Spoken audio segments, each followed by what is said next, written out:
সিংহটি তার সর্বশক্তি দিয়ে পথিকের পিছনে ছুটছিল। পথিকটি দৌড়াতে দৌড়াতে একটি গাছের কাছে পৌঁছল এবং সঙ্গে সঙ্গে লাফিয়ে একটি লকায় ঝুলে পড়ল। সিংহটি নিচে এসে তার পড়ে যাওয়ার জন্য অপেক্ষা করতে লাগল।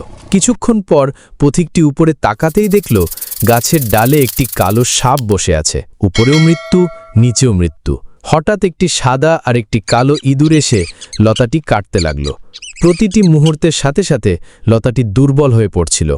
জীবনের শেষ আশা একটি সূক্ষ্ম সুতোর চেয়েও দুর্বল হয়ে পড়েছিল। এমন সময় পথিকটির নজর পড়ল একটি মৌচাকের ওপর। চাক থেকে মধুর কয়েকটি ফোঁটা ঝরে পড়ছিল।